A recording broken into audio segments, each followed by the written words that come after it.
बच्चों, कल हम आपका ये जो 12th चैप्टर है स्त्री शिक्षा के विरोधी कुतर्कों का खंडन, इसकी रीडिंग कर रहे थे।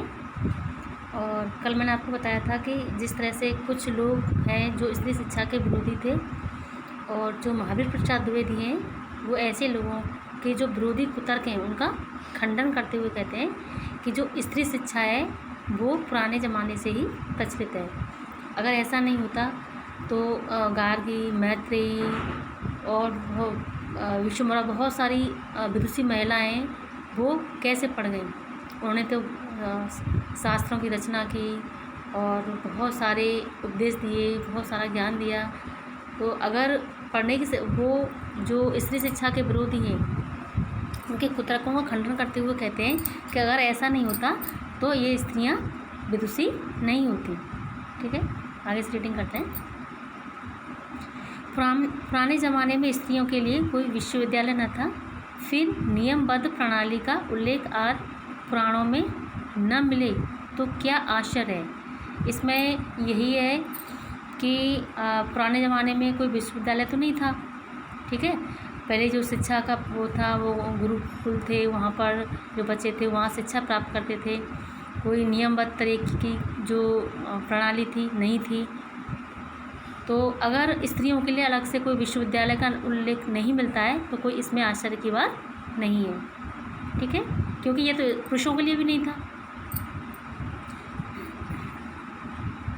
और उल्लेख उसका कहीं रहा हो पर नष्ट हो गया हो। पुराने ज़माने में विमान उड़ते थे, बताइए उनके बनाने की विद्या सीखने वाला कोई शास्त्र। तो बच्चों यहाँ पर ये भी है कि जैसे पुराने ज़माने में विमान भी उड़ते थे, उनका भी निर्माण होता था, लेकिन आज कोई शास्त्र ऐसा है पुराने ज़माने का रखा हुआ है जिससे ये पता चले, सारी बातें पता चले। पुराने ज़माने में बड़े बड़े जहाज़ों पर सवार होकर लोग द्वीपांतरों को जाते थे। दिखाइए जहाज़ बनाने की नियमबद्ध प्रणाली के दर्शक ग्रंथ। तो इसमें जो विरोधी शिक्षा, स्त्री शिक्षा के जो विरोधी हैं उनका कुतर्कों का खंडन करते हुए यही कहा जा सकता है कि पुराने ज़माने में तो बहुत सारी चीज़ें प्रचलित थीं, लेकिन स्त्री शिक्षा को छोड़िए, स्त्री शिक्षा के अलावा कोई भी ऐसा नियमबद्ध प्रणाली नहीं है किसी चीज़ की जिसे आज हम देख सकें। ठीक है, पुराण में विमानों और जहाज़ों द्वारा की गई यात्राओं के हवाले देखकर उनका अस्तित्व तो हम बड़े गर्व से स्वीकार करते हैं, परंतु पुराने ग्रंथों में उनके प्रगल्भ पंडिताओं के नामोल्लेख देखकर भी कुछ लोग भारत की तत्कालीन स्त्रियों को मूर्ख, अपढ़ और गंवार बताते हैं।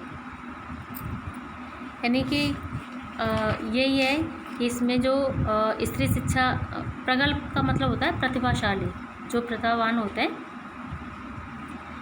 कि यात्राओं के हवाले देकर उनका अस्तित्व तो हम बड़े गर्व से स्वीकार करते हैं, परंतु पुराने ग्रंथों में उनके प्रगल्भ पंडिताओं के नामोल्लेख, यानी जो विद्वान पंडित हैं, जो ज्ञानी पंडित हैं, उनके नामों का जो उल्लेख है उसको देखकर कुछ लोग भारत की तत्कालीन स्त्रियों का मतलब उस टाइम की जो